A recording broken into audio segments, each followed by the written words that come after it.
you hear me now?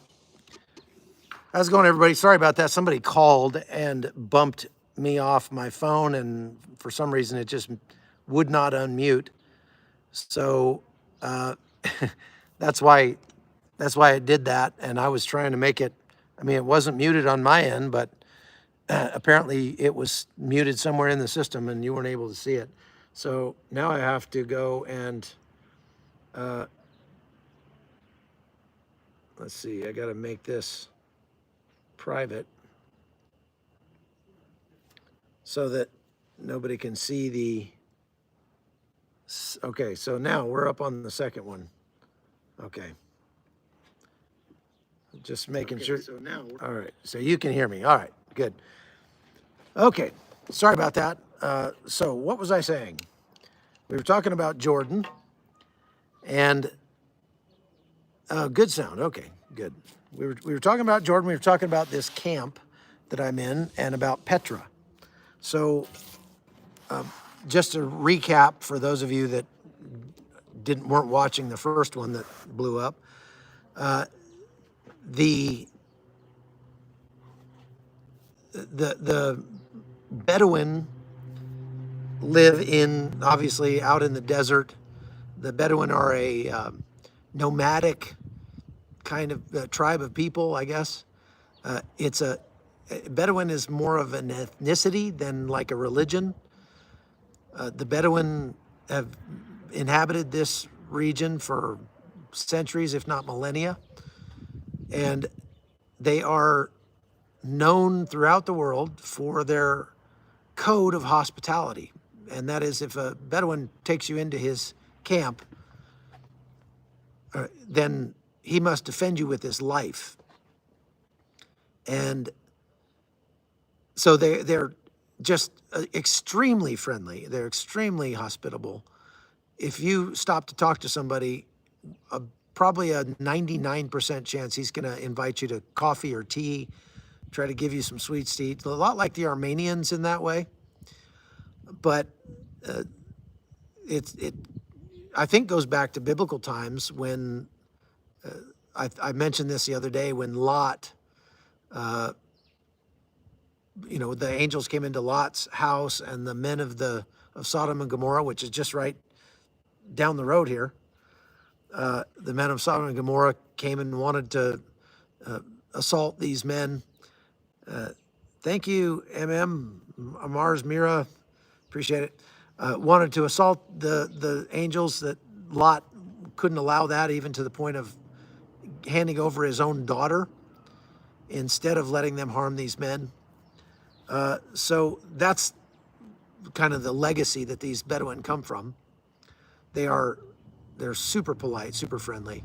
A lot of people wonder, how safe it is over here because of the war and because of the fact that about 60% of the people who live in Jordan are Palestinian. The Queen of Jordan is Palestinian. And so they, people wonder, like, should you be going to Jordan right now? That might not be a great idea. Well, there are certainly places in Jordan where it would not be as safe as maybe other places. But considering the fact that Jordan's oil, if you will, their main industry is tourism, it is part and parcel of the culture to be nice to strangers, not just because of the Bedouin history here, but because this is their livelihood. And a lot of people don't talk about this part of the war, but the war between Israel and Iran has affected the countries around the region tremendously. It's been very costly for them. Egypt has suffered a lot economically. Jordan has suffered a lot economically. Like I say, I mean, there should be hundreds of people in this Bedouin camp that I'm in tonight in Petra, but there's yeah. I'm using it. There should be hundreds of people in this Bedouin camp, but Oscar and I are the only people here besides the staff. And they're saying that Petra, the Bedouins who make their living off of the millions of visitors to Petra every year, are practically starving to death because there's no tourism. Same in Israel. Israel's struggling from the tourism. And so, those October 7th attacks were directed against Israel, but they really attacked and wounded all of the countries in the region. And you know who has suffered the greatest loss? I mean, the most are the Palestinian people. Their own attacks on Israel came back on their heads. And so the Palestinians in Gaza are suffering. The Palestinians in Judea and Samaria are suffering. The Palestinians in Jordan are suffering. It's like they, attacked themselves. They have lost tens of thousands of people that have been killed. I mean, this turns out that attacking your neighbor unprovoked and wantonly raping, murdering, and pillaging the people in that country just because you don't like them is not really that good of an idea. It's not really helpful for your own economy. It's not helpful for the economy of the countries around you. And you're just going to make everybody hate you that much more. And rightly so, I think. I mean, you can't, it's pretty hard to commiserate with people who supported the October 7th attacks. That was far beyond the pale, without a doubt. But at the same time, you got to feel for the people here. The Jordanians didn't do this. They didn't attack on October 7th. They've had a peace treaty with Israel for a long time. They've been at peace with Israel for a long time, and they've actually, in many ways, taken the side of the Israelis in this conflict. Now, they have said things in support of the Palestinians. They have said things condemning Israel for defending itself. But when it came down to the rubber meeting the road, they shot down Iranian missiles and drones that came over their country on the way to Israel. And they have threatened to do it again. So I wanted to answer this question, is Jordan a friend or a foe? Because a lot of people are confused about this. And it's funny because Iran, in threatening Israel with this massive attack that was supposed to come and never materialized, Iran has also been threatening Jordan and Saudi Arabia because of the assistance that they provided back in April when Iran attacked. And they have said that if Jordan defends Israel when they attack, they will also attack Jordan. And I've been asking people as we've been here for the last 24 hours or so what they think of that, and they all just go, Iran can't attack anybody. We're not worried about Iran, which is an interesting thought, right? Thank you very much, Adventures of Birdman. Yeah, Oscar's wandering around here doing a live on his Instagram, I think. And Oscar has never been here before, so I wanted to bring him down here before he has to go back home, because if you're going to come to this region, you really should make the effort to go see Petra, even though it's a pain. It's expensive to cross the border from Israel. Israel charges you $50 just to leave their country. It's one of those we charge just because we can kind of things. There's no real reason for it. It's not like there's a financial cost on Israel when you leave their country. It's just we're gonna get one last $50 bill from you when you leave our country. And so that kind of stuff kind of disgusts me, but a lot of countries do it. We charge because we care, kind of thing. So we had to pay $50 a piece to get out of Israel, and then had to get a visa to get into Jordan. Now, there's a kind of it's called a Jordan 1 pass you can buy. That's just a little bit more than the visa, but it gives you free entry to all of the sites in Jordan. And so we got that because you can get in. Petra is not cheap to get into. And so you can get into Petra for free, so that saves you some money there. And, some of the other museums and other things that would charge you. We went to a 10th century fortress today called Carrick, and or it's 11th century fortress. 1146, I think, is when it was built. It was built by the Crusaders, and it's astounding. It's really an amazing feat of engineering up on top of this 3,000-foot mountain overlooking the Dead Sea, which is 1,000 feet below sea level. So it's 4,000 feet down to the Dead Sea. You can see down there. It's amazing. I will show you some pictures of that on chuckholton.com. So you can go over to my website and take a look at the photos from what we did today. Thank you, Lisa. I appreciate it. Very kind of you. So I'm just saying, if you come to this region, if you want to come visit Israel, you ought to come visit Jordan too, because it's got some amazing biblical history. It's got the place where Jesus cast the demons into the pigs. It's got Mount Nebo, where Abraham was shown the Holy Land. It's got the river Jabbok, where, I just forget who it was, wrestled with, wrestled with the angel and had the talking donkey and all that kind of stuff.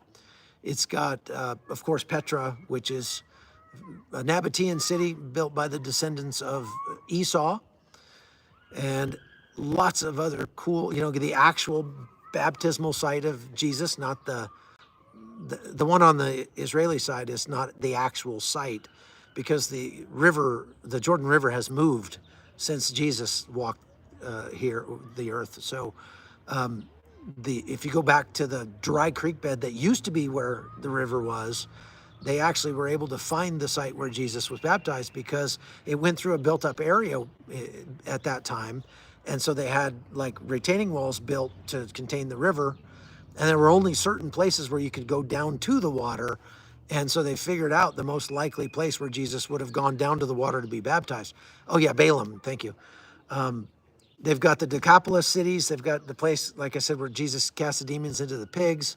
There's all kinds of cool, this is like the other Holy Land over here. And it feels a lot more like the Holy Land to me, because it's not so Disney-fied.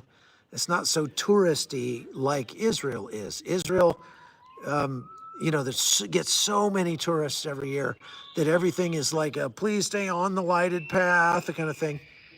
And there's some children apparently being murdered with axes back behind me. What in the world? They're just having fun screaming, I guess.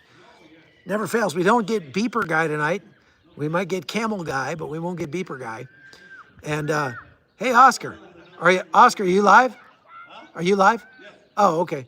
I was gonna say, come over here and talk to me on my live, but it's you can. So Oscar's live, but he's going to be live on my live too, while he's live on his live.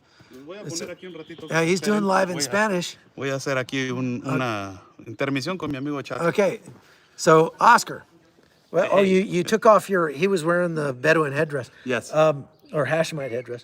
What do you think about Petra so far, about Jordan? It's, well, in terms to Jordan, I can tell you that they're the nicest people that I have, one of the nicest people that I ever met.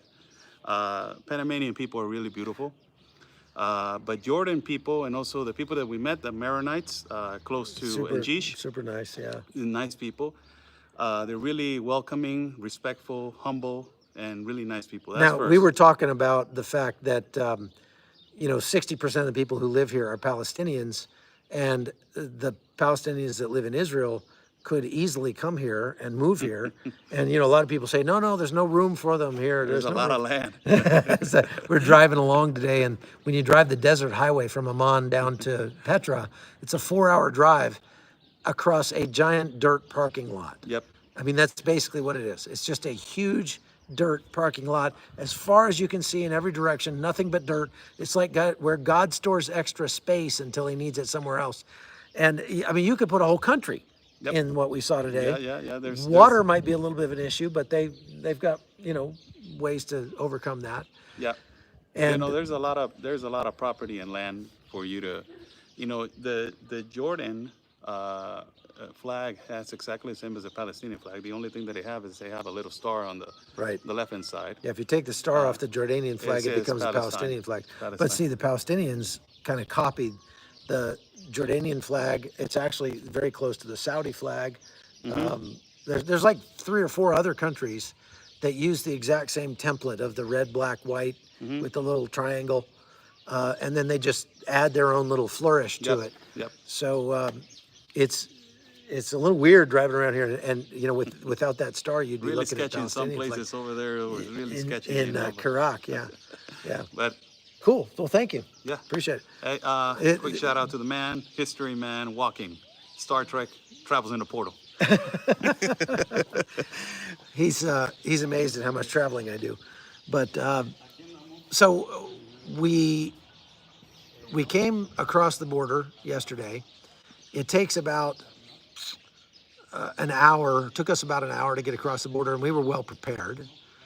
And we went to Amman. We had dinner, nice hotel at the Hilton there, and then today got up and came south. About halfway between Amman and Petra, there's a town called Kerak, and that's the Crusader Castle I was telling you about. That Crusader Castle is really something to see, but the town of Kerak is a little sketchy, and I think it's a real, I would say, a hotbed for support of Hamas, not just the Palestinians, because almost everybody in Jordan supports the Palestinians, but this is more like legit supporting Hamas, because we saw murals painted on walls in the city that said Israel kills children, and they had, you know, these murals with Gaza all flattened and rubble and people crying and bloody, you know, a guy carrying body parts in plastic shopping bags. Just, you know, I'll put those pictures up over at chuckholton.com so you can see what I'm talking about. But we drove by that, and we were like, we had just been talking about getting a haircut, and then we were like, maybe we shouldn't get a haircut in this town.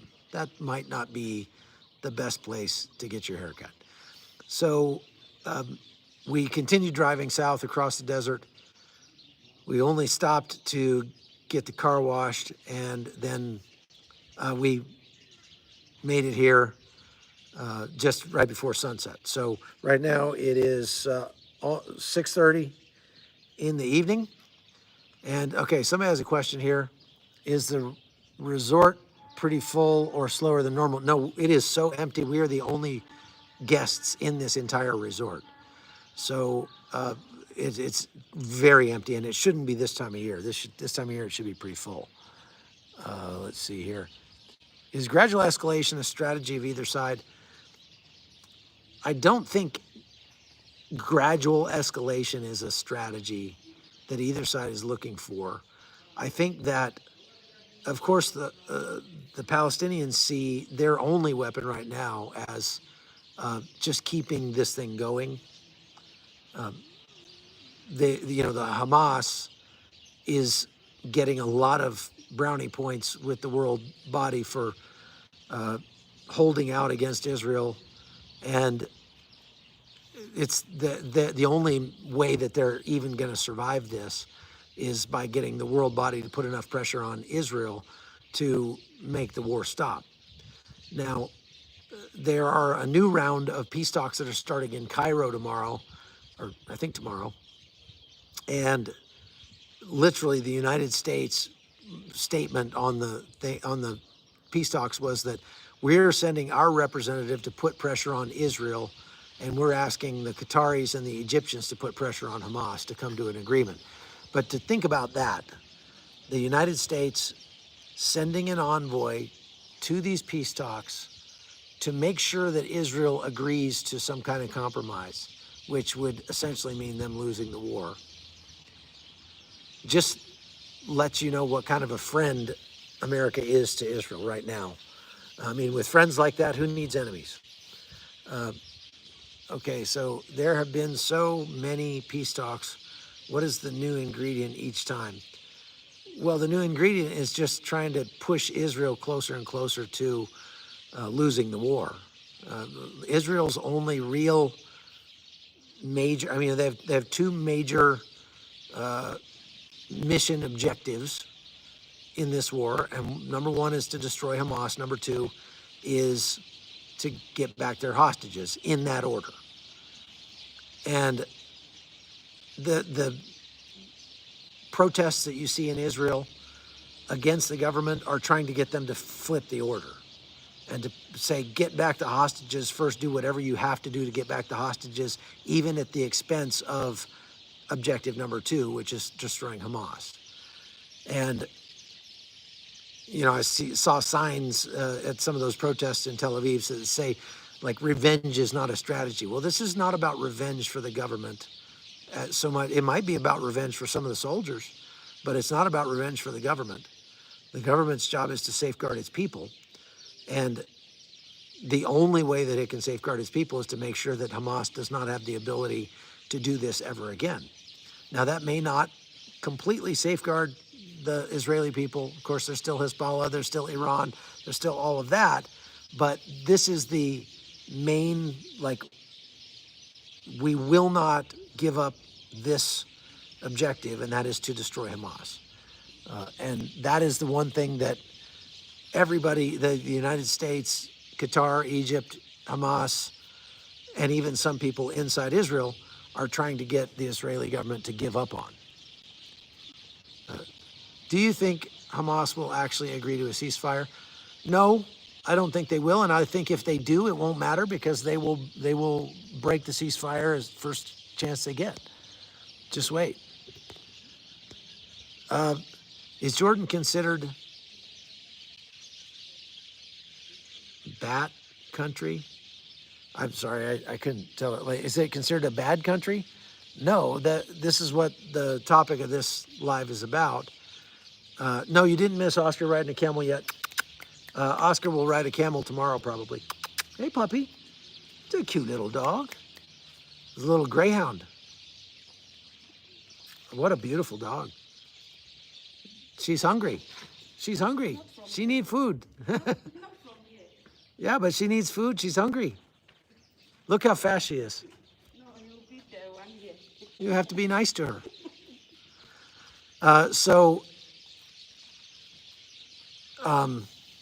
You know, I mean, Hamas could agree to a ceasefire tomorrow, but they're going to break it the first chance they get. And so it doesn't really matter. Now, whether or not Jordan is a bad country, no. As a matter of fact, it's surprisingly safe for even Americans. I've told everybody here, that everybody, when you go to the gas station or go to a restaurant or see people on the street or whatever, first thing they ask me is where I'm from, and I say I'm from America, and they say, oh, are there bats?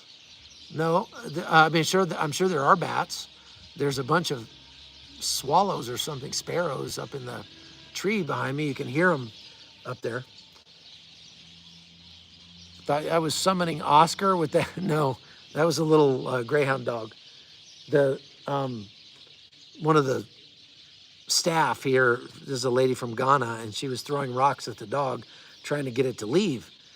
And I was like, don't throw rocks at it, poor dog. It's just hungry. Came in here looking for food. Give it some food. But anyway, yeah, Connie, I brought Connie here. I brought Amy here. I didn't even have a problem. One time I brought Amy across the border into Jordan, just rode with her to cross into Jordan across the border, and then put her in a taxi by herself and had her driven to the airport alone, my 20-year-old daughter. I didn't have any problem at all doing that, because the Jordanians are just polite to a fault. Every Jordanian you meet, they might not know any other words in English, but they know one word, and that's welcome. And they use it effusively. Welcome, welcome, welcome, welcome, welcome, welcome, everywhere you go. And again, it's because their livelihood depends on tourism. So they're very happy to have Americans here. Now, like I say, I'm sure there are places where Americans would not be welcome, but every place we've been so far, we've been very welcome. A lot of flies coming out now that the sun's going down. The government here, I just want to back up and give you a little history of the Jordanians and the Palestinians. A lot of people have said, well, Jordan is the Palestinian state because there are millions of Palestinians here. 60% of the country is Palestinian. And the queen of Jordan is Palestinian. And so why not just make this Palestine, let Jordan be the Palestinian state and bring all the Palestinians over here, let them move here? Well, they tried that, actually. So Jordan took over what is now the West Bank or Judea and Samaria, I think back in like 1958 or thereabouts. And the king at that time, the king of Jordan, offered citizenship to the Palestinians living there. King Hussein bin Talal, there's been several, there's a couple of King Husseins in Jordan, and there's a crown prince of Jordan. Wow, look at this guy. Hold on, you gotta see this. There's this dude up here climbing up on the rocks up there. You see that rock? Look at that guy. He's fixing the lights. He climbed way up on the mountain there. There's lights all around. When it gets a little darker, the lights will come on, you'll see it. And it's really cool. This place behind me, you see all this? There's a Bedouin. We're in kind of a little horseshoe in the rock. And so it's a real kind of natural fortress in here. It's really cool. I really like this little Bedouin camp. So King Hussein was born in 1935 and was the king of Jordan from 1952 until he died in 1999. And now his son is the king now, all right? Let me see. He died, actually, he was only 63 when he died. That's pretty amazing. So King Abdullah of Jordan is the king today, and he served from when his father died in 1999 until today. Now, King Hussein of Jordan had a problem with the Palestinians.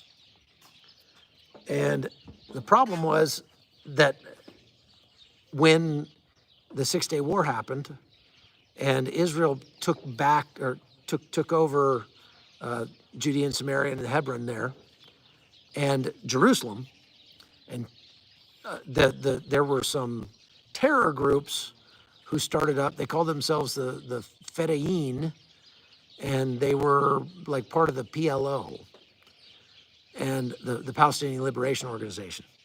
And they moved just across the border into Jordan and started conducting terror attacks on Israel. So the Israelis had a battle where they attacked that town inside Jordan, and both sides claimed victory, but I would say Israel won that battle. That was after I think the Bedouin blew up a school bus full of Israeli children or something along those lines. You know, it was in like 1970. And well, it got the terrorist factions, I guess, felt like King Hussein didn't do enough to assist them, or he was collaborating with the Israelis or whatever. So they started doing terror attacks on Jordan. And King Hussein was having none of that. That was not going to happen. They also call this the Jordanian Civil War. And so in September 1970, King Hussein unleashed his troops on the Palestinians. They say he killed somewhere around perhaps 10,000 people total. But the Syrian army was part of that because they actually invaded Jordan on the side of the Palestinians. So it became King Hussein and the Jordanian army against the Syrian army and the Palestinians. And actually, it wasn't just the Palestinians, because there were Palestinians actually fighting on the side of King Hussein, and there were Jordanians fighting on the side of the Palestinians. So it was more like a civil war. But suffice it to say, King Hussein and his forces won that war and killed a lot of people in the process. That was September 1970. And that gave rise to the terror group known as Black September. That's why they called it Black September. And Black September, if you recall, was the terror organization that ended up attacking the Munich Olympics in the 1970s and killing all these Israeli athletes. And that's where they got their name, was from that September when the King of Jordan went hard against the Palestinian terrorists. So let's just say, hi, you got tea for me? Hey, check it out. It's Bedouin tea. Bedouin tea, Yeah. Fantastic. Thank you very much. I was just getting thirsty. He saw me doing my live and came over to bring me tea. You see what I mean? Are you gonna have the lights on tonight? Yeah, not Lights like the mountain. on the mountain? No, 9 o'clock. 9 o'clock 9 tonight. o'clock. Okay, and a fire? Yeah, and the fire now. Fire's now. Yeah. Okay, we'll go look at the fire. Yeah. I'm having some Bedouin tea. Pretty much everywhere you go in Jordan, you get offered Bedouin tea or Turkish coffee. And the tea is delicious. It's really good. I don't know what they put in it. It's not like tea from India. This is tea that they get from stuff they pick out in the desert. And it's really good. Of course, you put that much sugar in anything and it's going to be good. It is delicious, though. So, folks, if you're one of those lucky few who are coming with us to Jordan and Israel in October, you're going to get to come and stay here at this place and try some of this tea yourself. If you are not already signed up for that trip, don't bother because it's full. We do still have a couple slots available for our trip coming up in a couple of weeks to Armenia. If you want to go see Armenia, it is every bit as amazing as Israel and probably then some. I like Armenia I like Armenia better, I think, than Israel for a lot of reasons. And it is a wonderful place. So we've got a couple of seats left. If you're one of those last minute travelers that, hey, I'm just looking for some place to go, we have room for you if you want to come to Armenia with us, but not Jordan and Israel. Okay, so let's go back to, I'll carry you around here in a minute. And I may have to go live again at 9 o'clock because I guess that's when they turn the lights on here. It's incredible. So, yeah, September is really the best time to go to Armenia, I think. I mean, it's really awesome. So, that may be part of the reason, all the history I just gave you on King Hussein and the Black September and all that, may be part of the reason why they don't want to accept a lot more Palestinians. Believe me, when King Hussein offered citizenship to the Palestinians who lived here, it dramatically changed the politics in Jordan, and they probably don't want it to change much more.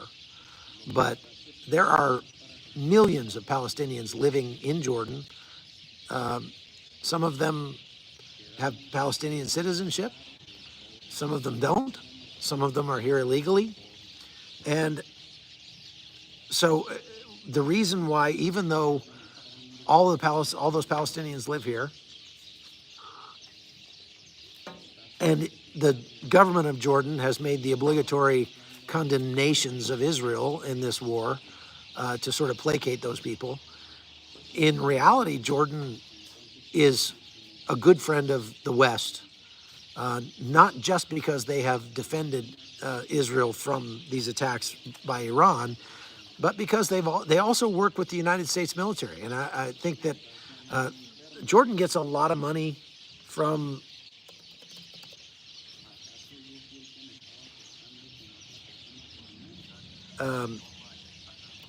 hang on a second.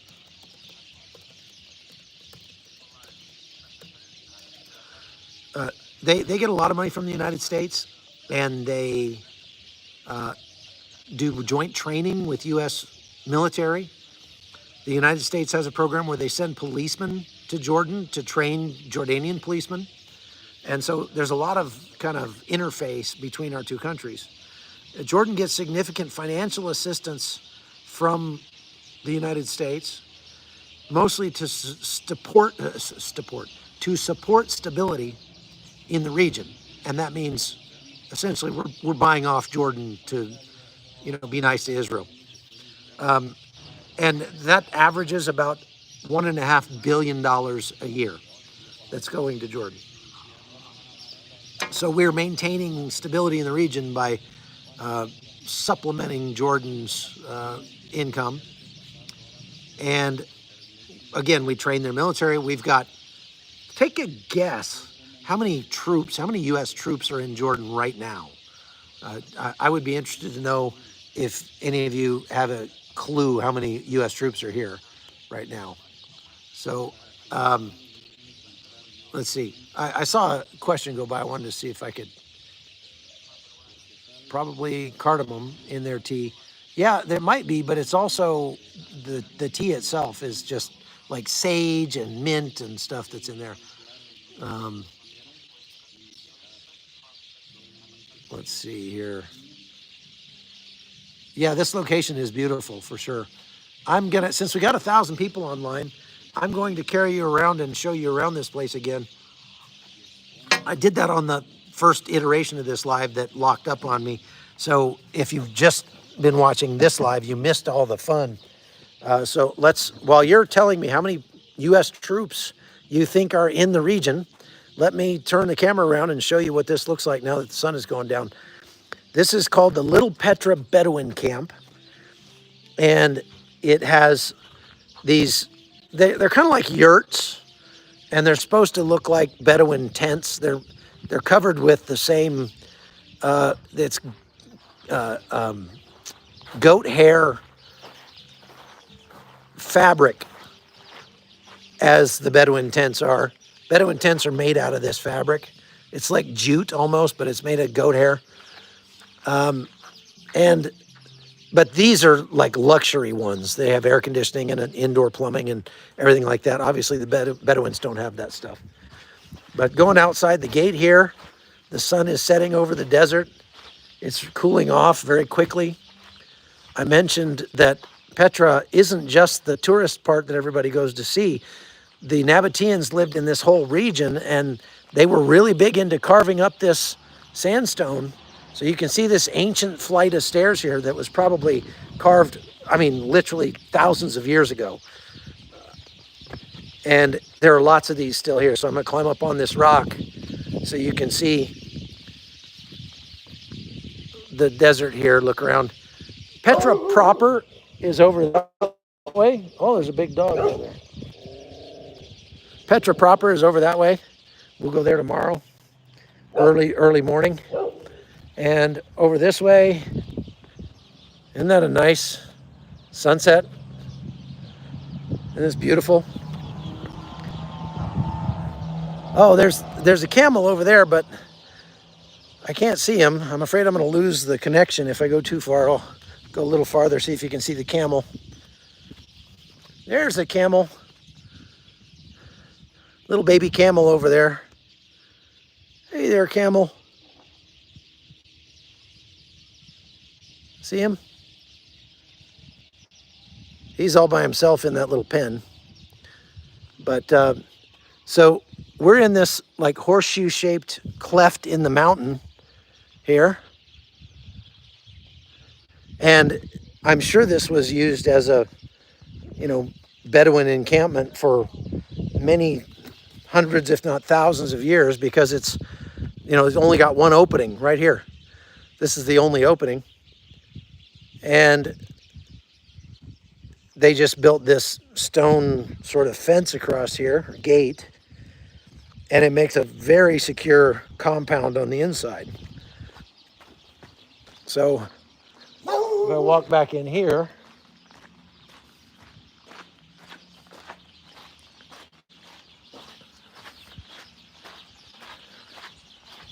thank you for the tea. Very good tea. I'll maybe have some more tea. Okay. This is black tea, rosemary. Oh, rosemary. Yeah, and black tea. Oh, that's what it had in it. It has rosemary in it, he said.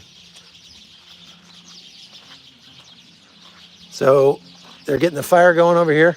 They have a little indoor place in here where you sit around and smoke the hookah pipe. And they have a fire in the wintertime, because in the winter it gets really cold out here in the desert.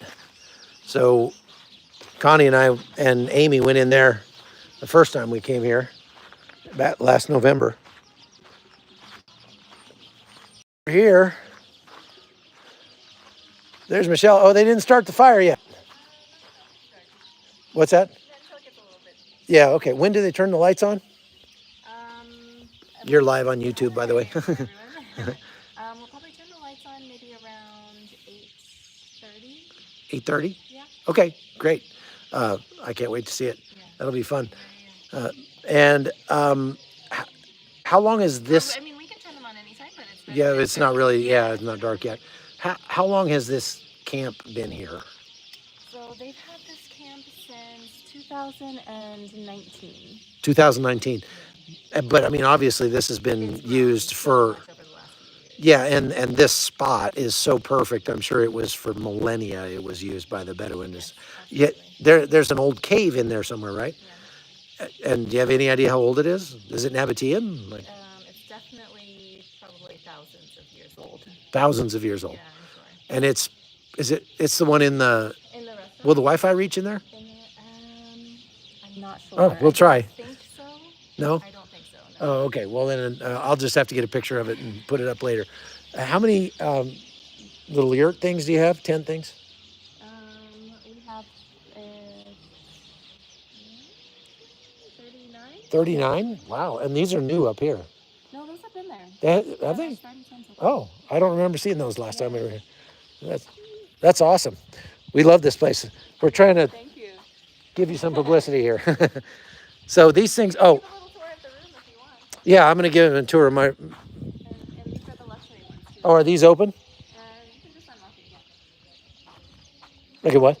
Just walk in? Yeah, we're like the only guests here, so the luxury rooms look like, oh, I see, it's got the key in the lock. The luxury rooms look like this. A very nice king-size bed, and got some furniture, air conditioning, very nicely decorated, and real nice bathroom, shower, and such in here. Just like the real Bedouins have in their in their tents, right? Yeah, very nice. Thank you. So we've stayed here a couple times before and liked it a lot. The guy that owns the place is real nice, Mohammed. There's a little restaurant he's got over there where they feed us dinner and breakfast. And it now that the sun has gone down, it is really nice out. They got a lime tree or a lemon tree or something here. And this nice little outdoor seating area. So there's your tour. Oscar's in the Obama suite and I'm in the Trump suite. Ha.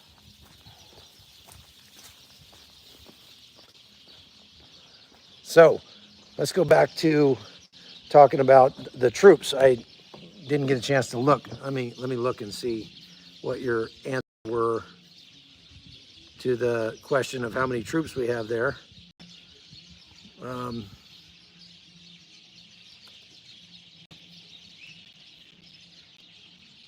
Rosemary, yeah, okay. Isn't it nice? It's very beautiful. Yeah, it feels like Star Wars a little bit being here. Big white things with the black tops. Oh, those were just water, big water jugs, like tanks that they store extra water in. Let's see. Cute little camel. Man, you guys made a lot of comments there. Thank you, T. Valkyrie. They don't follow behind the camels to get the ingredients for the tea, do they? Yeah, that's hilarious. Are those birds or crickets in the background? No, those are birds. Those are birds in the background. So the number of troops that are in Jordan, U.S. troops in Jordan, right now numbers about 3,800, which, to give you some perspective, is if you go back to the war in Afghanistan, in 2001, by the end of 2001, when we were attacking Afghanistan, taking down Afghanistan, we had 2,500 troops at the end of 2001 in Afghanistan, okay? And so we have almost 4,000 troops here. Those troops are spread out among several bases, mostly in the north and in the east of the country. One's called H2, which has been there since the war started in Iraq, maybe even longer, I don't know. And then we have that small base up in the north called Tower 3 that is where the 3 guys were killed by a drone that struck. 3 American troops were killed closer to the beginning of the war, like must have been November, December, something like that, if I remember right, of last year. Yes, I'm in Jordan now. This is Jordan. And that base, the Tower 3, is a kind of a special operations base for making strikes into Syria, because it's right on the Syrian border. You can see the Syrian border. You can practically spit on the Syrian border from Tower 3. So we have special operations troops that stay there, stationed there, that will go into Syria and make raids and stuff in there. And we have some drones that fly out of there. And that's part of the reason why the drone that killed those 3 troops was allowed back in, because somebody wasn't paying good enough attention to the radar, saw the thing coming back in, thought it was one of our drones and let it in, and it smashed into a barracks and killed 3 of our guys. So obviously, there is some risk for the U.S. troops who are stationed here. Now, we do a training event every year between the U.S. military and the Jordanian military. And it's called Eager Lion, I think. And I think we just completed that training event this year. And again, we're spending $1.5 billion a year of U.S. taxpayer money here in Jordan. So they better be our friends. They better be nice to us. And they are. They are. So it's one of these really weird, I just wanted to tell you this. I thought this would be a good topic for our live, because it's so much more complex than just Palestinians bad, Israelis good. There are a bunch of people here in Jordan who are super nice, would love to have tea with you, invite you into their homes. I mean, they are generous to a fault here. And I was told last night by a Jordanian guy that this is the safest country in the Middle East. Now, I would beg to differ. If you are an American, I would say it's probably safer in Israel, even with the threat of rockets and drones and missiles and all that, because they are going to be happier. They're going to agree with you more politically. You're less likely to have a problem in Israel if somebody finds out that you support Israel. You know what I mean? If you come to Jordan and you are a flagrant Israel supporter, you're going to have problems. And so one of the things that we're telling our people that are coming on the tour over here in October is, while we're here, be respectful of the Jordanians, understand that most of them are Palestinians, and so they obviously feel strongly about the conflict over there and support their fellow Palestinians over the Israelis just out of hand. Now, that doesn't mean necessarily that they support what happened on October 7th, although I've had a hard time getting many of them to outright condemn October 7th, probably because it would become dangerous for them to live here if they did that on YouTube, right? And that was out for everybody. But they try to weasel out of it answering that question by saying, well, we don't really know what happened on October 7th. And I'm like, well, actually, yes, we do know what happened because Hamas filmed it. And they're like, well, those things can be faked, and we've heard a lot of other things. And of course, if they're listening to local media, they have heard a lot of other things. They have been told a lot of things that are flagrantly untrue. Every conspiracy theory in the world. And, I also have to mention that Arabs in general are more prone to believing conspiracy theories than many people I have met around the world. They seem to relish conspiracy theories more than most. And so I'm just saying that it's sort of fertile ground for whatever propaganda, information war might be spread over here about October 7th, okay? Now, somebody's talking about plane tickets over here. Surprisingly, or maybe not so surprisingly, there are direct flights from the United States to Amman. There's a direct flight daily out of Washington, D.C. And the flights round trip to Amman from the States are sometimes half as much as the flights round trip to Tel Aviv.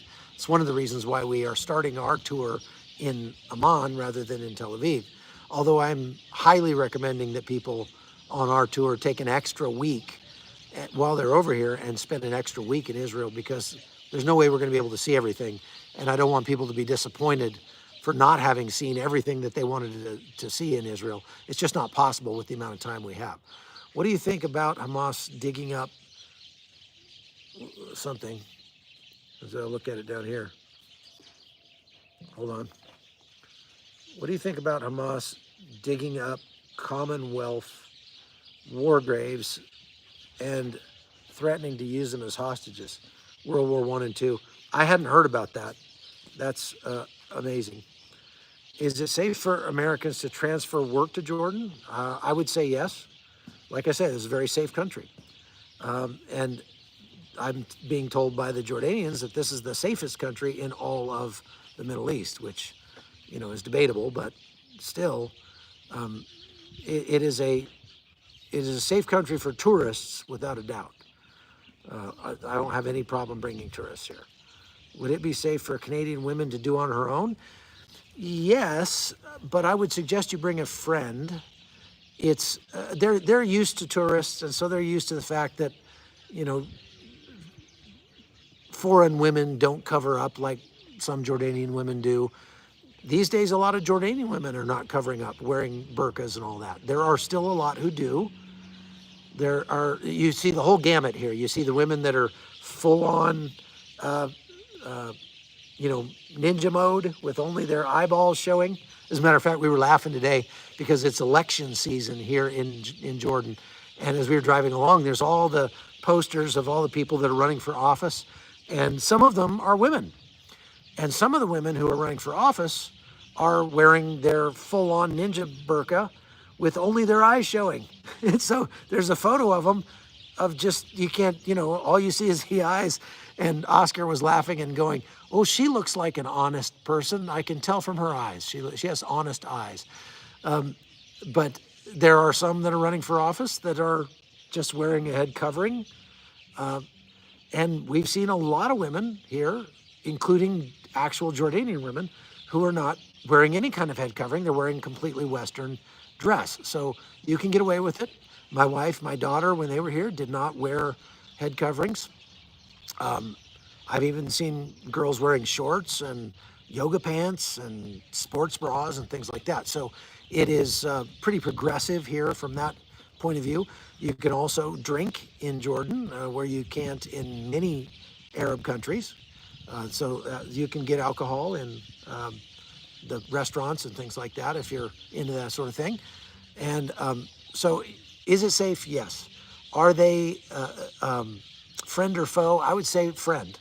Friend in the sense of the people will be nice to you if you come here. Friend in the sense of the government is friendly to the United States, partially because it gets $1.5 billion a year from the United States, but friendly to the United States and has stood up for Israel in real, tangible ways during this conflict. So that's basically the message I wanted to share with you tonight. Now, I thought I had one other thing. Military fight, peacekeeping, regional. Yeah, okay, so we did all that. King Hussein, we did that. Oh, one last thing. How many of you know what the actual full name of Jordan is? The name of their country. So, we call the U.S. America, but the actual name is the United States of America. What's the full name of Jordan? Anybody know? Let's give you just a second to answer. I know some of you are Googling it now, but let's just give you a second to see if you can answer correctly. And let's see if we got a winner. Jordania, Transjordan, nope, that's not it. That's an older name. Jordanian, no. There we go, somebody got it. The Hashemite Kingdom of Jordan. Now, second question. How many of you know what Hashemite means off the top of your head? I would venture to say not many. The word Hashemite is the royal family, the royal family of Arabs, that traces its lineage to Muhammad, actually to Muhammad's grandfather. His name I had here was I forget his grandfather's name, but anyway, it was Hashemi or something like that. And I find that very interesting. They call it the Hashemite Kingdom of Jordan, because you might know, if you're a Israeliophile, that the Jews in Israel refer to God as Hashem. Now, I don't know if those two are related, but I would imagine that somewhere back there they are.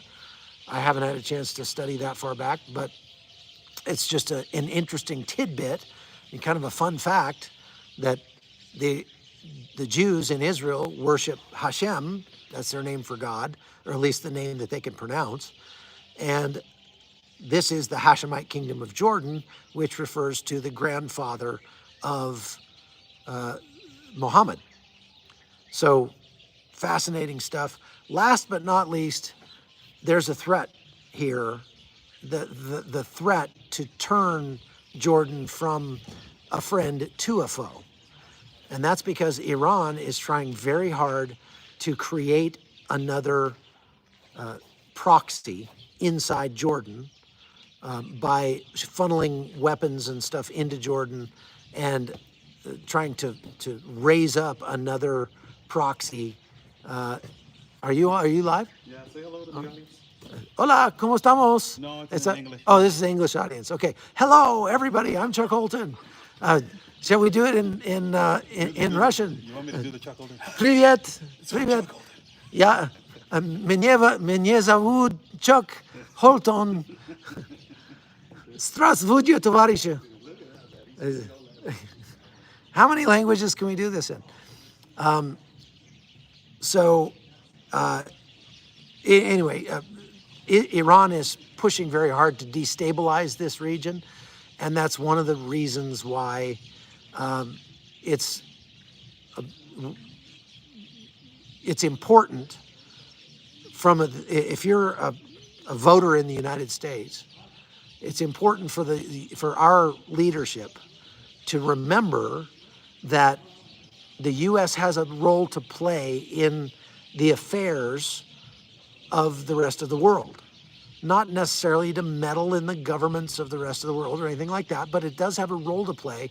And to the extent that we pull back from that role, somebody will fill it. And in this case, if the United States were to pull back from its role, as a friend to Jordan, it would very likely be filled by Iran. And so our leadership needs to understand that. Our Congress critters need to understand that. We can't just oversimplify this conflict and say that, all Palestinians bad, all Israelis good. That is obviously not the case. And as, evidenced by the anti-government protests happening in Israel, trying to push Israel into losing the war, and the fact that 60% of the people here in Jordan, a very friendly country to us, are themselves Palestinians. So if you want to meet a Palestinian and talk to him and get to know him on a personal level, Jordan is a place to do that, okay? So that's all I've got for today. I saw there was one more question I saw just fly by, and I'm seeing Chinese now. What are we doing? How can Israel stop Iran from getting a nuclear bomb? There's lots of ways that they have and are trying to do that. A lot of it has to do with cyber. A lot of it has to do with espionage. A lot of it has taken the form in the past of targeted assassinations of nuclear scientists who are working here in Iran. That has a double effect of slowing down Iran's progress and putting a deterrent factor in for any other scientists who might be tempted to take the offer of coming to work for Iran. So that's one of the ways they do that, okay? ¿Qué pasó, mi amigo? Okay, let's see. The people of the name. Question, didn't the Queen speak against Israel and therefore the U.S.? The Queen spoke on behalf or in support of the Palestinians. And, hey, Oscar, can you bring me a Palestinian scarf and a Hashemite scarf? Right behind you on the shelf, right there. That's Palestinian, and the red one, yeah, there you go. Yeah, bring me one of each because I want to show them that. Yes, the Queen did speak out in support of the Palestinians because she herself is Palestinian. So she condemned Israel. And what would you expect her to do if she herself is Palestinian and 60% of her constituents are Palestinian? I don't think constituents is the right word. Subjects, maybe? So when you come to Jordan, you're going to see a lot of people wearing a keffiyeh that's red and white like this. This is a Hashemite keffiyeh. So this is not, if you see a pro-Palestinian protest and you see people wearing this, I wouldn't say they're confused because there are lots of Palestinians who wear these because they live in Jordan and they support the Hashemite kingdom. This is the Palestinian keffiyeh, black and white keffiyeh. And so there's a difference between the two in meaning. And that's another fun fact for you. So there you go. All right, we've been going for over an hour, so I'm going to let you go, but I will probably come on again live for at least a short period to show you once the lights come on around here, because it is spectacular when you see those lights come on. It's really cool to be here when that happens. And then Oscar and I are going to get an early bedtime tonight and get up early in the morning and are going to go to Petra, show Oscar Petra, let Oscar ride a camel. We're going to ride camels. We're going to ride mules. We're going to go hiking. We're going to have all kinds of fun tomorrow. It's going to be a great time. So stay tuned and we'll have more videos for you tomorrow. God bless you. We'll see you later. Bye-bye.